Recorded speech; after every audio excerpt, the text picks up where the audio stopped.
This is Matt Rosen, and this is The Grit Mindset with me, your host, Matt Rosen. The mission of The Grit Mindset is to inspire and empower our listeners by delving deep into the journeys of those who have faced significant challenges and emerged stronger. Through authentic conversations, we uncover the mindsets, strategies, and lessons that have propelled these individuals to overcome adversity and achieve success. My aim is to provide actionable insights and real-world advice to help our listeners cultivate their own grit and navigate their personal and professional lives with confidence and resilience. Hello, everyone, and welcome to this week's episode of The Grit Mindset. I thought this would be a follow-on episode as I kind of shared my personal journey and why I started The Grit Mindset. And then during that time, I touched on, kind of an early experience I had, and I thought during this episode, I would kind of break down the entire story of the very first business I really started and everything I learned from it, from successes to failures, as I thought would be good for our listeners to hear. So the story I'm going to tell today is about a bar on Greenville called Dirty Dave's. For those who went to the bar, it was around from August 2002 to June of 2003.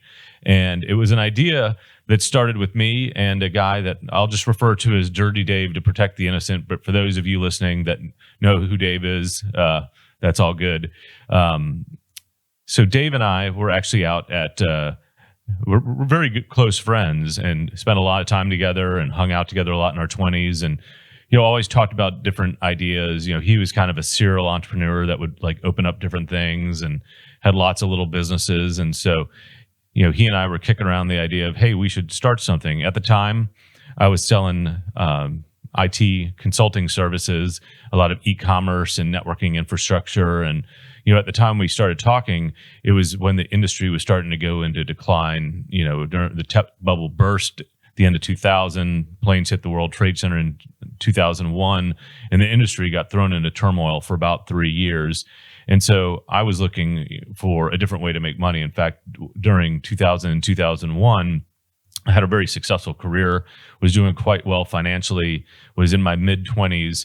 And at the time, I actually went out and bought a townhouse, which I luckily still have, a convertible Mercedes, which I put on lease and then had to give back, a boat, which also had to give back. And then I decided I was going to open up a bar, which also closed down very quickly after it opened. So today's episode is going to be about that entire story. So it was October of 2001.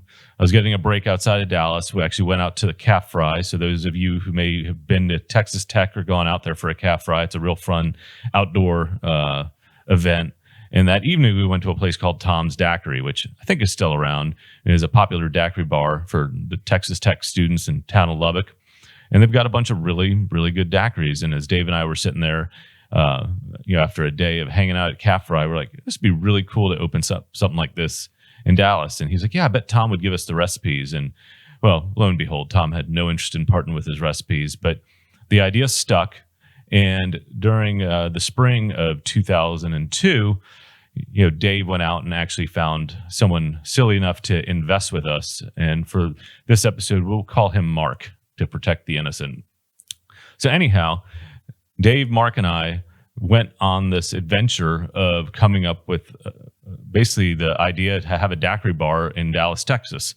There'd been a Fat Tuesday at one point, but don't think that made it. And we thought after being at Tom's, hey, this would be, a really cool idea to have something like this in Dallas. And so we actually found a location on Lower Greenville. For those of you that live in Dallas, it's where the Trader Joe's stands today. Unfortunately, that entire strip burned down in a kitchen fire. Unfortunately, it didn't happen while I owned it and had insurance on it. It happened much later after we'd already sold it to somebody else. But the idea came up to have this daiquiri bar, and we came up with this name of Dirty Dave's, named after the namesake of the guy who, kind of birthed the idea. So we found a location on Lower Greenville Avenue. And for those that lived in Dallas in the late 90s and early 2000s, Lower Greenville Avenue and Deep Ellum were all the rage. And that's where all the young professionals and went out to have fun and listen to live music. And we were able to find a bar that, was in a little bit of financial trouble, having some trouble with their liquor license, and we ended up actually buying them out of their lease. And from there, remodeled the place, and in August of 2002, the doors were open to Dirty Dave's. So what I want to share is during that process, there was other bars opening at the same time. And what we didn't realize, because we didn't have a real estate broker and we weren't informed, is that when you go sign a new real estate lease, oftentimes they'll offer you tenant improvements. And there was a bar being built directly across the street where the landlord had invested probably close to $100,000. We bought this bar from two guys that owned it and spent a bunch of money of our own, not realizing that had we gone and approached them with a compelling offer, we could have probably gotten some tenant improvement for the landlord. So that was mistake number one, was not really knowing what we were doing getting into real estate. When it really comes down to it, we were three guys that hung out at bars. I actually was a bouncer, a bartender, even managed a bar for a short time, hung out at a lot of bars. So somehow we thought that qualified us to be bar owners. And what I can say is that couldn't have been any further from the truth. The three of us really had no clue what we were doing and got the place open despite ourselves. So there's lots of challenges in getting the place built out, finding contractors that would do good work. You have to pass lots of building codes and inspections in the city of Dallas, as you do in most places, and getting through all those hurdles were something we didn't realize we were going to have to do. We also had to apply for a liquor license, which is a process in and of itself. And for those that are ever thinking about a retail or restaurant, you have to put a lot of capital expense into building something out before you make your first penny. We had to assume a lease and pay for the lease. We had to buy equipment. We had to buy all the inventory we were going to sell. And then we had to hire employees, all before we made our first dime. So we almost actually ran out of money before we opened. So this investor, Mark, actually put in a pretty sizable check, a couple $100,000. I actually put a $50,000 check in that I got off my credit card. So I went into credit card debt to open this new company. Meanwhile, I was already over leveraged, having a house, a boat, and a car, which after the IT industry took a hit, I could barely afford that. But we went out on a limb thinking this would be a huge success, that we'd be able to franchise the model. And so, we took the risk and jumped in. But by the time the doors opened, we literally had $1,000 in the bank account and very quickly had to find another investor that could help us prop up the place, hoping that we'd be able to sell enough daiquiris that we'd be able to keep the place running. The place was actually a lot of fun. We had a great crowd. We had a lot of good friends that supported us. We advertised in the Dallas Observer, and we had a lot of interesting drink specials. One of the big problems was we probably gave out too many free drinks to our friends. And I think that was part of the thing that kept us from making much money. But, when you're an early upstart, sometimes you have to give things away to get people in. And we had a good crowd of young professionals that would come. We were open 6 nights a week and started to build a good crowd and a following. But the challenge with Lower Greenville Avenue at that time was there wasn't enough parking. And there was a guy named the Barking Dog who any infraction would call every authority he could to try and get your bar closed. At the same time, he would try and get you to do business with him, like build a website or a database, while at the same time he was trying to shake you down and call authorities for any infraction he could think of. So it was a challenging situation. There was probably 20 bars at that time on Lower Greenville, and we were one of 20 trying to compete for people's attention. But we came up with a bunch of really good recipes for the daiquiris. My brother and I worked together on that quite a bit. It was a really fun time. My brother Robert was our general manager, and he helped hire the staff. He helped run the inventory. He was working like 80-hour weeks. He left his post at Papados to come join us. And after about a few months of working for us, he decided he was going to go to law school, and we actually had to hire our DJ to be the manager. But during that time, he met his now wife. And so I think that was one of the best things that came out of Dirty Dave's was my brother meeting his future wife, and they have 3 kids. And so he actually works for me again now. So my brother Robert and I spent countless hours. We got these 4 daiquiri machines, which unfortunately I signed a personal guarantee for. So for those listening, if you can avoid signing personal guarantees, whether it be for real estate, for equipment, sometimes it's a necessity, but if it's something you can avoid, try to do so at all costs. So I personally guaranteed these daiquiri machines, and there's more of that story later. We came up with a lot of different recipes. Some of them we found off, what was the web back then, some of it from different stores, but we came up with a lot of different flavors that were a lot of fun. And so we opened our doors. We had a good crowd early on, but one of the other mistakes we made, and I didn't actually think about this until many years down the road, was we served our daiquiris in styrofoam cups. Well, that's fantastic if you're a drive-through daiquiri shop. But if you have people sitting in your club drinking daiquiris out of a styrofoam cup and you have air conditioning on, the daiquiris don't melt.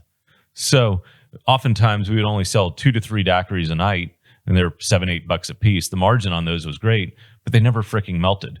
And so you had lots of people sitting there nursing their daiquiris. So if you go to a Fat Tuesday or any daiquiri bar, pretty much anywhere else that's not carry out, they're in regular cups.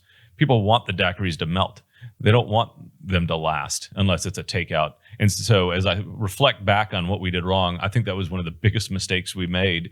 Not to say we would have been successful, but we would have sold a lot more. We only actually made money 1 month, and that was in October of 2002.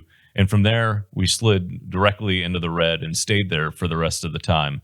Now, we had a lot of really good times, had a lot of our friends over. We had a lot of fun DJs in the place. I definitely, reflect fondly on some of the times we had there. But I think about all the mistakes we made along the way, and there were many that I will continue to get into. Starting in the new year, my brother decided that he was going to be a lawyer and that he was no longer going to manage the bar. And so the only person we could get to take over from my brother was our DJ at the time. He was the only one that would work for what my brother was being paid. And while he was well-intentioned and a good guy, he did not have the skills that we really needed to be successful. And so unfortunately, over time, the amount of folks we had in the bar dropped from time over time, and we tried doing pub crawls and lots of different things. But unfortunately, in March of 2003, things were getting very challenging at the company I worked for, and I had to make a decision. This is the only time I've probably quit in my life, something that I'd invested in. I went to the partners that were investing, and I said, I can no longer continue on as a partner in this place. I said, I know my investment's lost, but I need to focus on my full-time job. I don't think this place is going to make it, so we'll take whatever losses we have and we'll just go from there. And so in June of 2003, they were able to actually find a buyer for the bar. So we handed over the keys to Dirty Dave in June. We got a down payment of a little bit of cash with the promise of a note over a few years. Unfortunately, our CFO at the time did not file the proper paperwork with the IRS. That was another mistake we made, was not hiring professionals to do things like our lease negotiation, the buyout of the original partners that owned the place, the styrofoam cups. We forgot to file an S election. So if you're ever going to start up an LLC that's going to employ more than you, file an S election and make sure you get that S election back from the IRS. We didn't do that. So in selling the bar to this other individual, we created a huge tax liability for him that we didn't find out about until later. Unfortunately, he only kept the place open for about 6 months. Then he shut the doors with all of our daiquiri machines inside. We sued him, and unfortunately, we got countersued, and it was a result of not filing that S election. And so we literally got no money for all that we'd invested in the place. It was an unfortunate situation. And to add insult to injury, somehow those daiquiri machines disappeared from the property. Lots of theories of what happened. I won't go into them here. But if you ever have personally guaranteed daiquiri machines and you sell them to someone else and the doors are locked on them, immediately go get those machines. Because one machine did turn up at in a pawn shop in Oak Cliff, and I was able to go buy it back. But unfortunately, at that point in time, it wasn't worth anything. So unfortunately, myself and one of the other partners that had signed personal guarantees had to pay back all the money for these daiquiri machines well after the bar had closed and been done. So it was just insult to injury having to pay back the money for the daiquiri machines that we had one of left. And frankly, it didn't work. I actually kept that thing in a storage trailer for a couple years thinking I would get it fixed one day, but then eventually I sold it for scrap. So as I reflect on things many years later, there was a lot of really important lessons learned. Not having the proper people on our side as we were taking over a business, taking over a lease, setting up a corporation, filing our taxes, thinking about product, thinking about inventory. We hired a number of professional bartenders that had great resumes, but unfortunately we had no control systems in place, so they were giving away as many drinks as they were selling. Of course, we did no better as our friends came in and we entertained them as well. You definitely can't treat a business as your own personal party place because the results will not be good. I have a great deal of respect for those restaurant and nightclub owners out there because it is one of the toughest businesses you can open. And years down the road, people would ask me, what do you think? Should I open a bar? Should I invest in this? And I've almost equivocally said, if you want to take $500,000 and lay it on fire, you'll probably have a lot more fun than trying to open a nightclub. But it was a really fun experience. It taught me a lot about hiring and managing people, setting up a corporation properly, thinking about inventory and product properly, and also taught me that in my next venture, it's one that I would probably forge alone on my own and bootstrap it with as few fixed costs as necessary, which is why I ultimately started a consulting firm. It's a great business. You only need laptops and people. You don't need physical space. And so I learned a lot of lessons through the failure of Dirty Dave's that allowed my current company, Aleda, to be quite a success, which is a topic we'll cover in another episode of the Grit Mindset. So there were some good things that came out of it, some good memories. I have some fun pictures. My brother's married with 3 great kids. He and I still work together again today, and sometimes reminisce of what it could have been had we had the proper funding, had we known what we were doing. Could Dirty Dave's have been a national daiquiri brand? I'm going to guess probably not, but we could have done a lot better than we did. So hopefully for those that are thinking about starting a venture, I'm not saying bars and nightclubs can't be successful.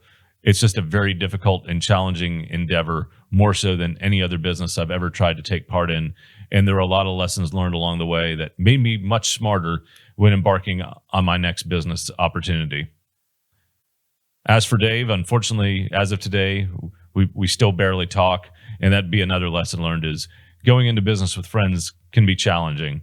You sometimes start with the best intentions, but I've found over the years it's better, to work with folks that you've worked with before, not people that were your friends and then you decide to work together. I found those situations, unfortunately, over time have not played out as well as I would have hoped, and it was unfortunately the way things went down between us. But it was a great experience. I would do it all again. I would just do things very, very differently from the outset if I had the opportunity, like being properly capitalized, having the right experience at the table, having mentors that I could have trusted versus thinking that I could go it alone without having the proper help. And that was another great lesson learned going into starting my new venture, is that I hired professionals that knew what they were doing. I made investments in people, in process, in technology, so that we could have a successful outcome for the business. This is going to conclude this week's episode of the Grit Mindset. Hopefully you can take something away from this story. For me, I realized don't get over leveraged. Don't get into businesses that you don't understand. Pick your partners wisely. And this is Matt Rosen with the Grit Mindset, signing off for this week.